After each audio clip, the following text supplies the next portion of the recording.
La femme de mon frère aîné a déclaré qu'elle me forcerait à garder leurs enfants parce qu'être sans enfant n'est pas normal et qu'elle veut me faire changer d'avis. Alors, j'ai décidé de lui donner envie, à elle aussi, de ne plus avoir d'enfants. J'ai 26 ans, je n'ai pas d'enfant par choix et j'adore ma vie paisible. Mon frère Jason et sa femme Amber ont 3 enfants de moins de 6 ans. Le chaos pur. Amber me fait constamment la morale sur ce que je rate et me dit que je dois grandir. Elle publie des mèmes passifs agressifs sur Facebook, expliquant que les vraies femmes deviennent mères, et me coince lors des événements familiaux en disant « Tu te prives d'un but dans la vie ». Vendredi dernier, ils m'ont appelé pour me demander de faire du babysitting samedi pour un mariage. J'ai décliné poliment. J'avais prévu d'aller faire de la bouée sur la rivière avec mon amie Clara. Nous organisions cela depuis des semaines. Amber a perdu son sang-froid, hurlant que je suis égoïste et que je dois apprendre ce qu'est la vraie responsabilité. Elle a terminé l'appel par « Tu dois grandir, Zoé ». Samedi matin à 7h, j'ai été réveillée par des coups agressifs à ma porte. Les 3 enfants étaient là. Liam, 5 ans, serrant une tablette. Ava, 3 ans, en tutu avec une seule chaussette, et le bébé Jackson hurlant dans son siège auto. Une note adhésive sur ma porte disait « De retour dimanche ». Merci, Tata Zoé. Ils les avaient littéralement déposés comme des colis Amazon avant de filer à leur mariage. J'ai appelé Jason, je suis tombée directement sur sa messagerie, j'ai texté Amber, rien. Ils avaient éteint leur téléphone, s'attendant à ce que j'encaisse et que j'annule ma vie à leur convenance. C'était leur plan machiavélique. Me forcer à jouer aux parents pour prouver que j'avais tort de vouloir rester sans enfant. La plupart des gens resteraient à la maison à se plaindre. Pas moi. Ils voulaient me prouver que j'avais besoin de cette expérience. Très bien. J'allais leur donner une expérience qu'ils n'oublieraient jamais. J'ai emballé les 3 enfants dans des équipements imperméables et je les ai emmenés faire de la bouée sur la rivière. Clara m'a rejointe au point de départ, a jeté un œil au chaos et a dit « Tu es absolument folle ». Puis elle m'a aidé à attacher Liam dans un gilet de sauvetage comme la sainte qu'elle est. Pendant 2 heures, nous avons flotté sur la rivière French Broad. Ava portait des lunettes de soleil à paillettes et chantait des chansons de la Reine des Neiges à chaque kayakiste qui passait, comme si elle se produisait au Carnegie Hall. Liam a essayé d'attraper des poissons à main nue et a failli basculer hors de sa bouée 2 fois. Jackson s'est calmé une fois que nous avons commencé à bouger. Le mouvement et l'air frais l'ont endormi profondément. Les autres riverains regardaient notre étrange parade. Un homme en canoë a demandé s'ils étaient tous à moi.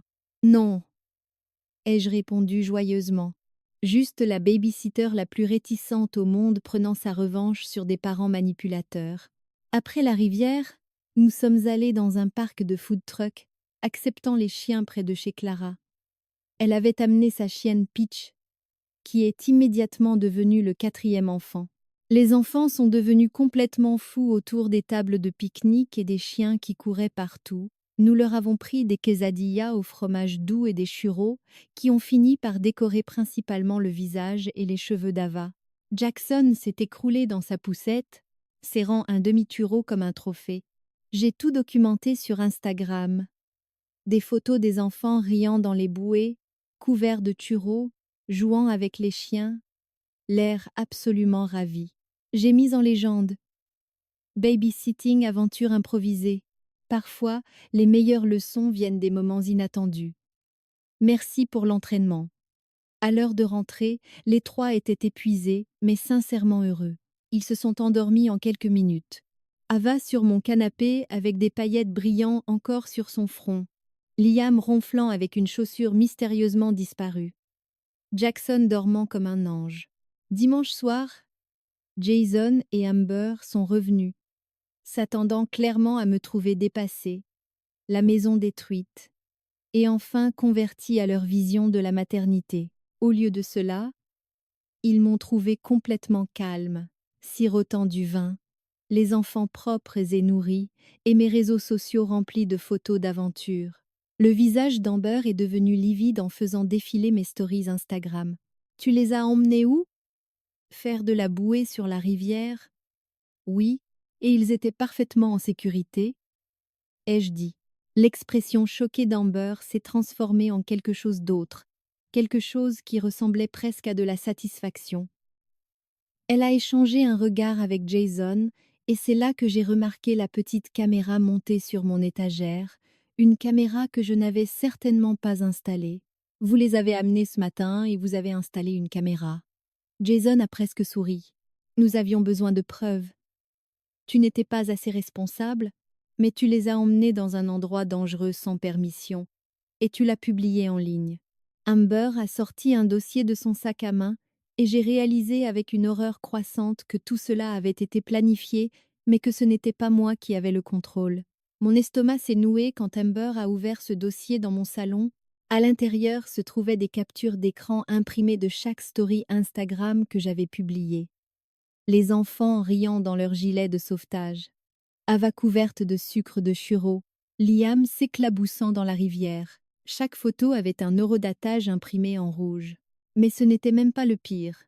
Sous les captures d'écran se trouvait un véritable formulaire de plainte de la protection de l'enfance, CPS, le modèle officiel du comté, déjà rempli.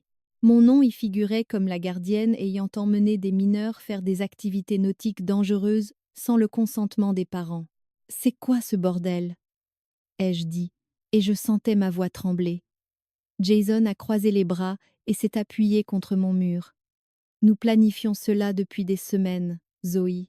Depuis que tu refuses de nous aider avec les enfants. Refuser de vous aider? Je n'arrivais pas à croire ce que j'entendais. Vous voulez dire refuser d'être votre baby-sitter gratuite dès que vous claquez des doigts?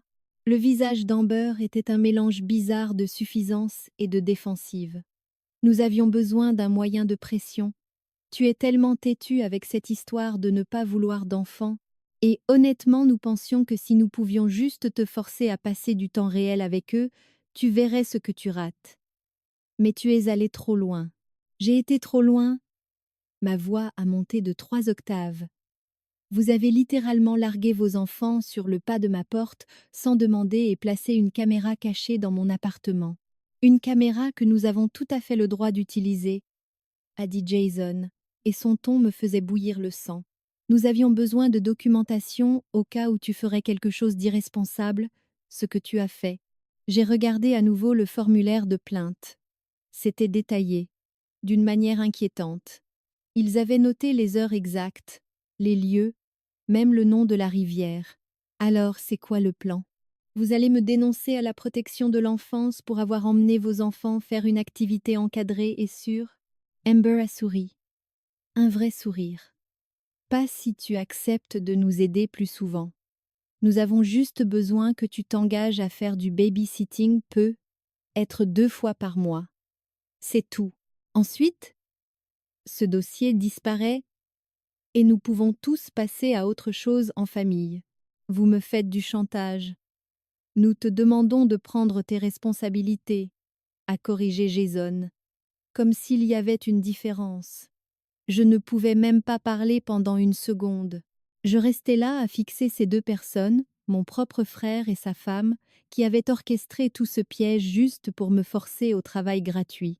Mon téléphone était dans ma poche et je pensais déjà à qui appeler. Mes parents, un avocat, la police. C'est alors que j'ai entendu un bruit de portière claquer dehors, puis des baies précipitées monter les escaliers de mon appartement. Clara a fait irruption par ma porte d'entrée comme si elle s'était téléportée, le visage rouge d'avoir couru. « Zoé, ça va? Tu m'as envoyé un message disant. » Elle s'est arrêtée au milieu de sa phrase en voyant Jason et Amber avec leurs petits airs satisfaits. « Qu'est-ce qui se passe? Ils m'ont piégée, ai-je dit, et je sentais les larmes monter, mais je refusais de pleurer devant Amber. Ils ont tout prévu, la caméra, les posts Instagram, tout. Maintenant, ils menacent de me dénoncer si je n'accepte pas d'être leur baby-sitter. Jason s'est décollé du mur et a fait un pas vers moi. On ne menace personne. On souligne juste que ce que tu as fait était dangereux. Tais-toi, Jason, a dit Clara. Et la fermeté dans sa voix l'a fait taire pour de bon. Elle m'a regardée. Il te menace avec la protection de l'enfance? Seulement si elle ne coopère pas, a ajouté Amber, comme si ça rendait la chose acceptable. L'expression de Clara a changé. Elle a pris ce visage que je lui connaissais quand elle était en mode professionnel. Clara est assistante juridique dans un cabinet de droit de la famille et elle ne plaisante pas avec les questions légales. Elle a sorti son téléphone de sa poche arrière. C'est intéressant, a dit Clara lentement. Parce que j'ai enregistré tout le voyage en bouée sur ma GoPro. Je la porte à chaque activité nautique pour la sécurité. C'est une question de responsabilité civile, vous savez. Elle a commencé à faire défiler son écran. J'ai donc des séquences horodatées montrant une surveillance adulte continue, les 3 enfants dans des gilets de sauvetage correctement fixés, des conditions d'eau calme et tout le monde en train de rire et de passer un bon moment. Vous voulez voir? Amber a blêmi si vite que j'ai cru qu'elle allait s'évanouir. Tu as tout enregistré? Chaque seconde, a dit Clara. Elle a tourné l'écran de son téléphone vers eux, et je pouvais voir la vidéo. On voyait Liam glousser en essayant de m'éclabousser, Ava chantant avec ses lunettes de soleil reflétant le soleil, et Jackson dormant paisiblement dans son porte-bébé flottant. Les gilets de sauvetage étaient clairement visibles, orange vif et bien attachés. On pouvait même entendre Clara et moi parler en arrière-plan, vérifiant constamment l'état des enfants. Jason a essayé d'attraper le téléphone, mais Clara l'a retiré. Touche à mes affaires, et c'est une agression. Je suis assistante juridique, tu te souviens? Je sais exactement ce que je fais. Ça ne change rien, a dit Amber, mais sa voix tremblait maintenant. En fait, a dit Clara avec un air satisfait, ça change tout, parce que ces images prouvent que les enfants étaient surveillés, en sécurité et heureux. Pendant ce temps, vous deux avez abandonné 3 enfants, dont un nourrisson, sur le pas de la porte de quelqu'un, sans son consentement. Ça s'appelle l'abandon d'enfant. De plus, vous vous êtes introduit dans l'appartement de Zoé pour poser une caméra, ce qui est de la surveillance illégale. Mon cerveau commençait à percuter. J'ai sorti mon téléphone et j'ai lancé l'enregistrement. Répète ça, Amber. Dis la partie sur la façon dont tu as planifié ça pendant des semaines. Ne t'avise pas de faire ça, a dit Jason en s'avançant vers moi. Reste en arrière. L'ai-je prévenu? J'enregistre toujours. Clara a raison. Vous avez planté une caméra chez moi sans permission. Vous avez abandonné vos enfants et maintenant vous essayez de me faire chanter pour du travail gratuit. Je veux vous entendre expliquer ça devant la caméra. On essayait de t'aider, a dit Amber, qui commençait à paniquer. Tu as besoin de comprendre ce qu'est la vraie responsabilité. Tu ne peux pas vivre ta vie en ne pensant qu'à toi-même. Alors vous m'avez piégé pour me forcer à garder vos enfants? On te donnait une opportunité de... De quoi? L'ai-je coupé. D'être piégé comme vous l'êtes? D'être misérable, fauché et assez désespéré pour faire chanter les membres de votre famille? C'est là qu'Amber a craqué. Complètement. Elle a serré le dossier contre sa poitrine comme un bouclier. Tu ne comprends pas. Les frais de garde nous ruinent. Nous sommes sur le point de perdre la maison. Nous avons besoin d'aide. Et tu continues de dire non comme si on te demandait de commettre un crime. Et la voilà. La vraie raison. Ce n'était pas pour m'apprendre la responsabilité ou m'aider à découvrir les joies de la maternité. Ils étaient fauchés, désespérés et avaient besoin d'une baby-sitter gratuite. Clara enregistrait toujours avec son téléphone. Vous êtes en train de dire devant la caméra que vous avez planifié ce stratagème parce que vous ne pouvez pas payer la garde d'enfants? Ce n'est pas ce que, a bégayé Amber, parce que c'est ce qu'on entend, a continué Clara. On dirait que vous avez utilisé la menace d'un faux rapport à la protection de l'enfance pour manipuler votre belle-sœur afin qu'elle fournisse du travail gratuit. C'est de l'extorsion, au fait. C'est une infraction pénale. Jason a essayé de m'arracher mon téléphone, mais j'ai reculé. La vidéo est déjà envoyée au numéro de Clara. Tu ne peux pas l'effacer. Son visage est devenu rouge. Tu vas nous ruiner. C'est vous ce qui alliez me ruiner, ai-je hurlé. Vous alliez me dénoncer à la protection de l'enfance.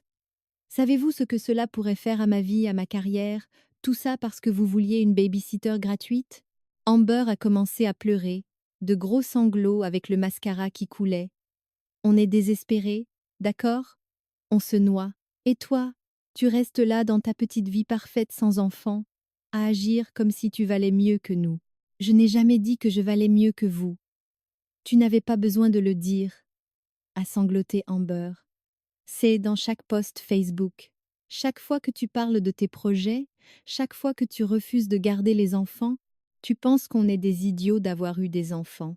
Je pense que vous êtes des idiots d'avoir eu 3 enfants que vous ne pouvez pas assumer et d'essayer ensuite de me faire chanter pour ça, ai-je répondu. Clara s'est interposée. Ok, voici ce qui va se passer. Vous deux, vous partez. Zoé garde toutes les preuves, y compris les enregistrements. Vous avez 24 heures pour vous excuser auprès de toute la famille pour ce que vous avez fait, ou elle porte plainte pour tentative d'extorsion et demande une ordonnance d'éloignement. À vous de choisir. Tu ne peux pas faire ça, a dit Jason, mais il semblait vaincu. Regarde-moi faire, ai-je répliqué. Ils sont partis, ramassant leur dossier et sortant sans un mot de plus. Dès que la porte s'est fermée, je me suis effondrée sur mon canapé en tremblant. Clara s'est assise à côté de moi et a passé son bras autour de mes épaules. Bordel de merde, ai-je murmuré. Ouais, a acquiescé Clara. Cette nuit-là, je n'ai pas pu dormir. Je vérifiais sans cesse mon téléphone, m'attendant à des messages de colère, mais rien. Silence radio. Au matin, j'avais 17 appels manqués de mes parents et environ 20 messages, demandant tout la même chose. Pourquoi Jason disait-il que j'avais essayé de kidnapper ses enfants et que je l'avais menacé avec un avocat? J'étais encore au lit quand ma mère a rappelé. J'ai répondu « Zoé Marie, qu'est-ce qui se passe ?» Elle semblait furieuse. « Jason t'a déjà donné sa version?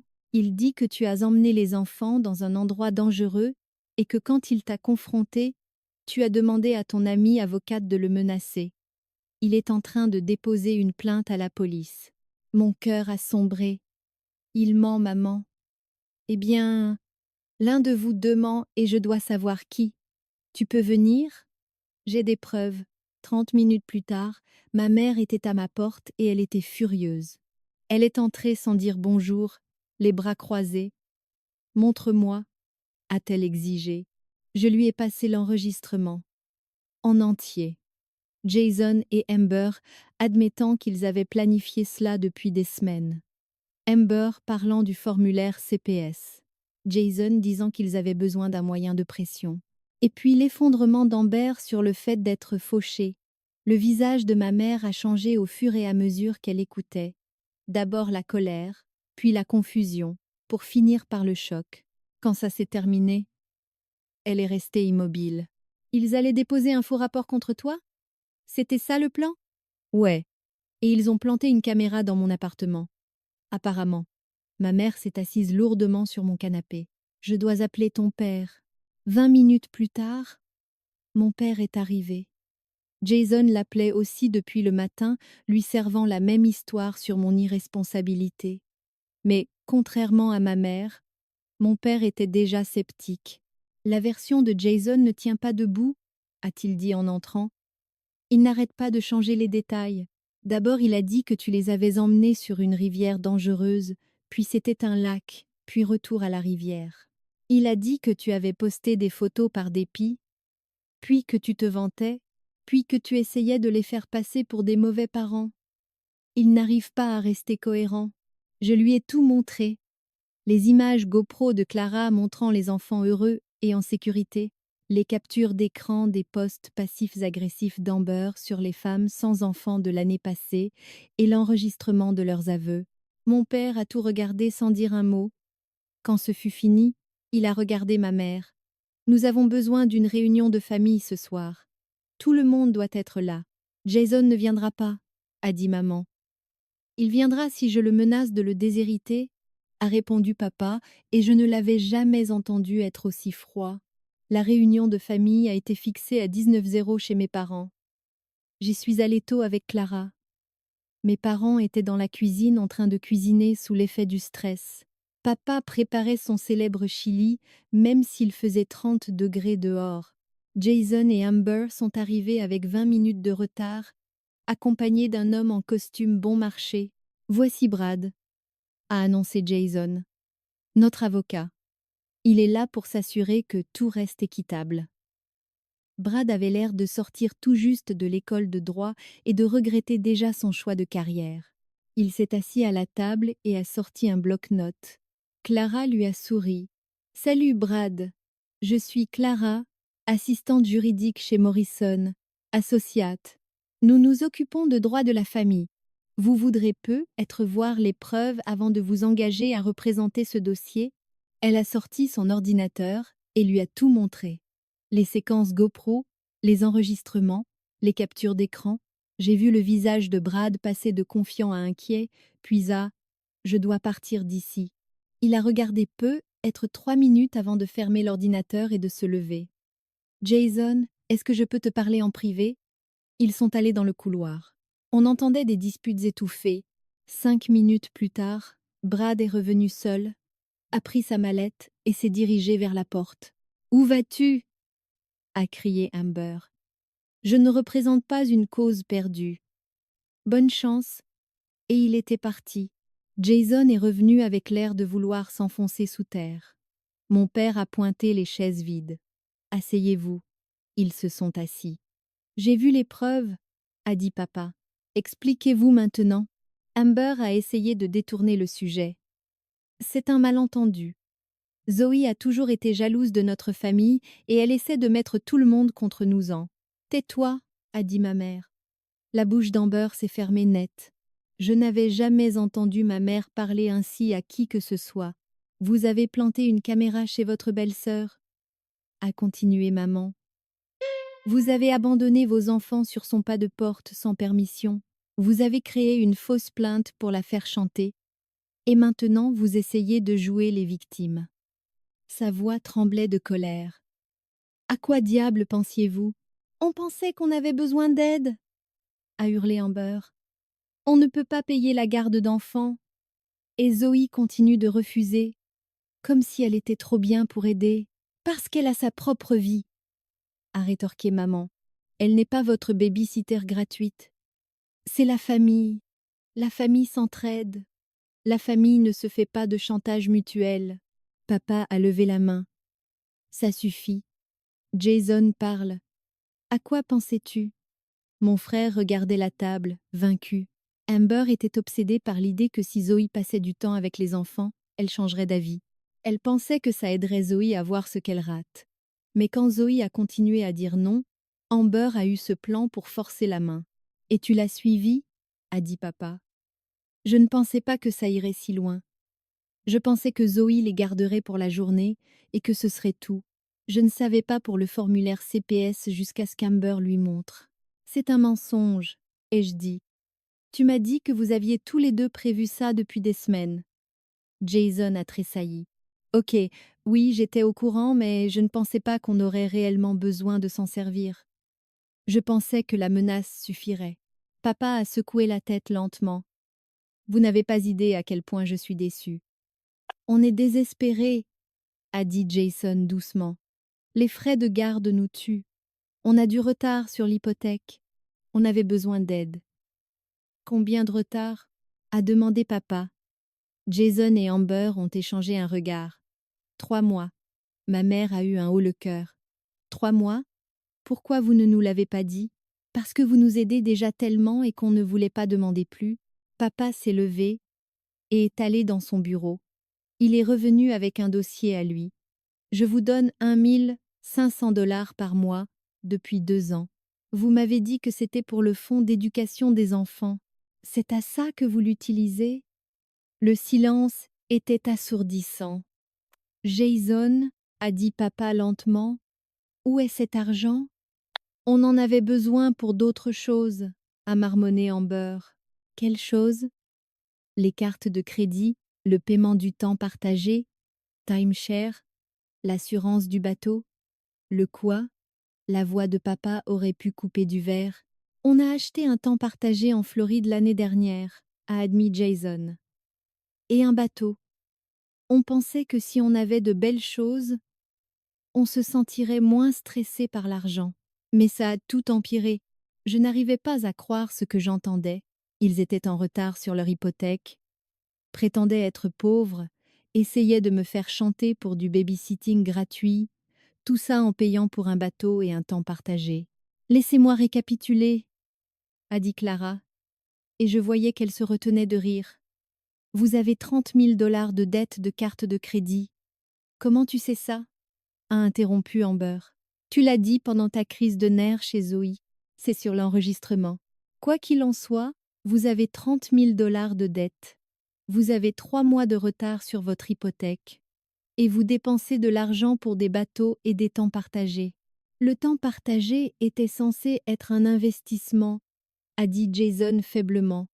Les temps partagés ne sont jamais des investissements, a explosé papa.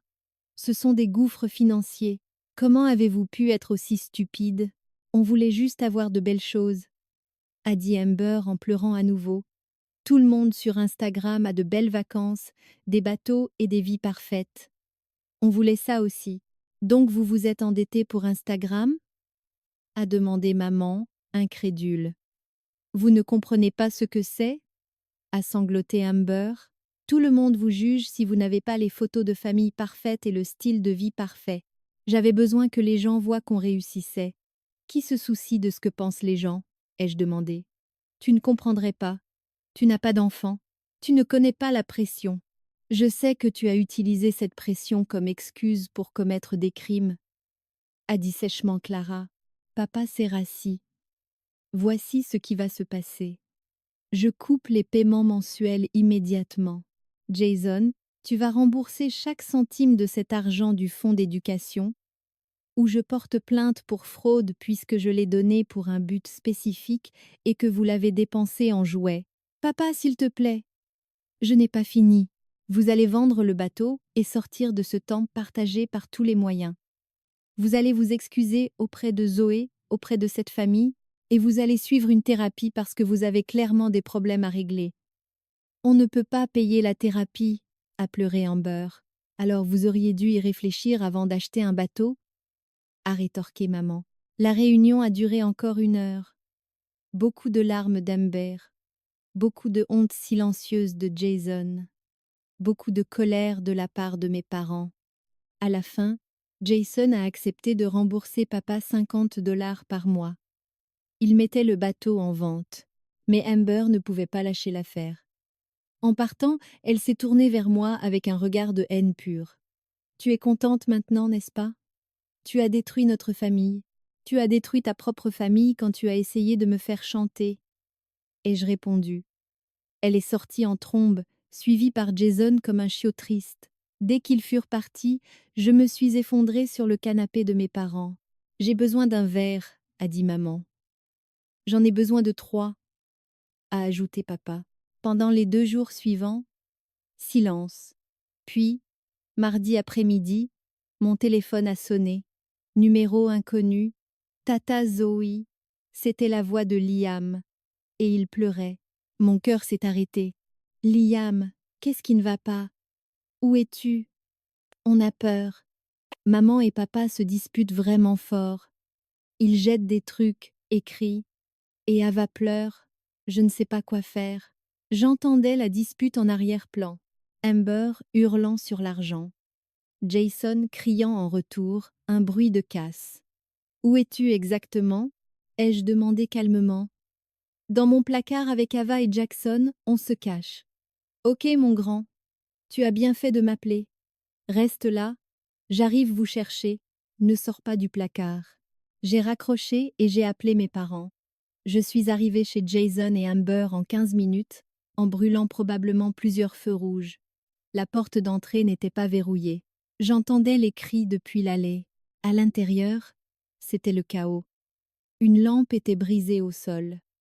Des cadres arrachés des murs. Je suis allée directement dans la chambre de Liam et j'ai trouvé les 3 enfants blottis dans le placard. Liam serrait Ava contre lui. Jackson gémissait. Tout va bien. Je suis là, ai-je dit doucement. J'ai sorti mon téléphone et j'ai filmé pour capturer l'audio des parents hurlant en arrière-plan. On entendait clairement Amber crier C'est de ta faute. Venez les enfants, on va chez moi. Et maman et papa? A demandé Ava entre deux sanglots. Ils ont besoin de temps pour se calmer. Vous allez rester avec moi ce soir. Je les ai sortis de la maison sans que Jason ou Amber ne s'en aperçoivent. Ils étaient trop occupés à détruire leur chambre pour réaliser que leurs enfants partaient. Je les ai emmenés chez moi. Mes parents sont arrivés 10 minutes plus tard. Les enfants tremblaient encore. Jason a mis 1 heure avant de s'en rendre compte. Mon téléphone a explosé. 30 appels. Des SMS en boucle. Où sont mes enfants? Tu ne peux pas les emmener. J'appelle la police. Je n'ai pas répondu avant que mes parents ne soient installés comme témoins.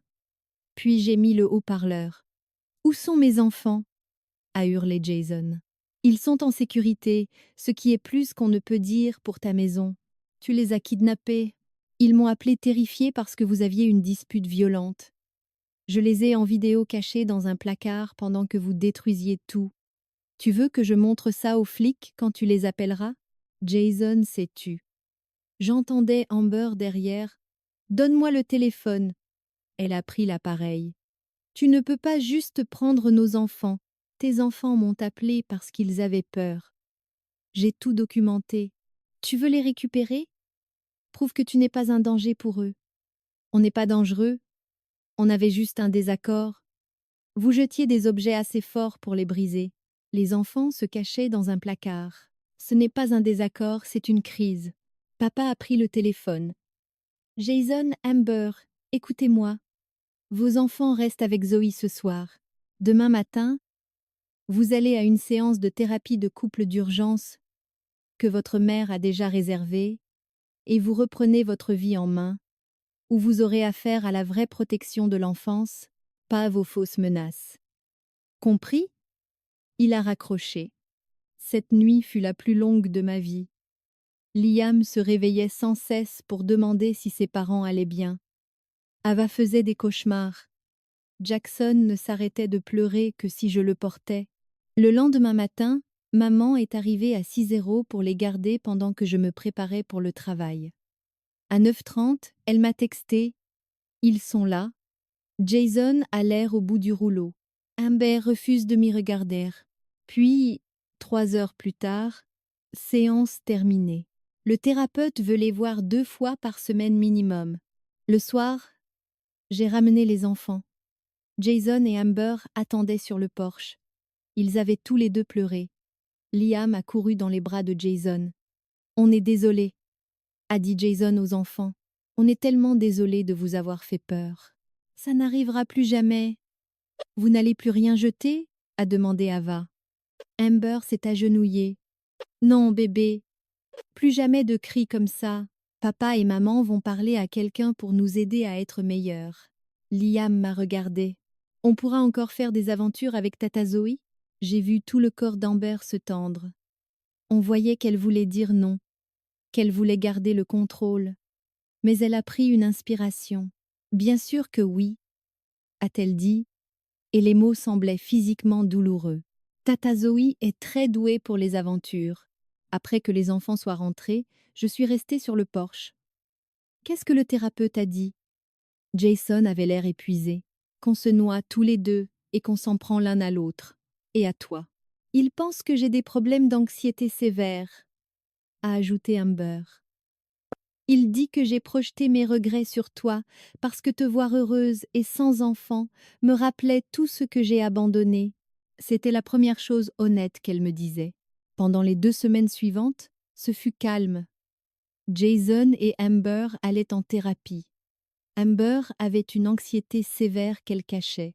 Jason avait des problèmes d'abandon d'une relation précédente qui le poussaient à accepter tout le comportement d'Amber par peur qu'elle ne le quitte. Puis Amber a demandé à me voir pour un café, seules toutes les deux. Elle était déjà là quand je suis arrivée, assise dans un coin, l'air plus petite que jamais. Pas de maquillage, les cheveux en bataille. « Merci d'être venue », a-t-elle dit. « Qu'est-ce que tu veux, Amber ?» Elle a pris une inspiration tremblante.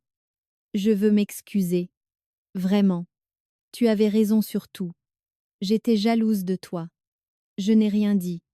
Je suis misérable depuis des années.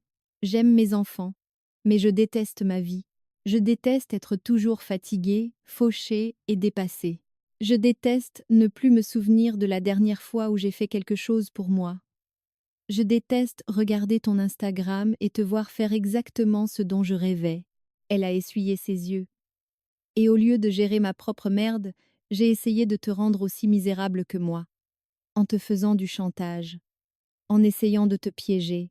Le docteur Peterson a appelé ça par son nom. Je voulais que tu vives ce que je vis pour que tu arrêtes d'être un rappel constant de tout ce que j'ai perdu. Est-ce que quelqu'un t'a forcé à avoir des enfants? Non, a-t-elle chuchoté. C'est ce qui ressort de la thérapie. Jason voulait une grande famille, mais je n'ai jamais vraiment dit que je le voulais aussi. J'ai juste suivi le mouvement parce que je pensais que c'était ce que je devais faire.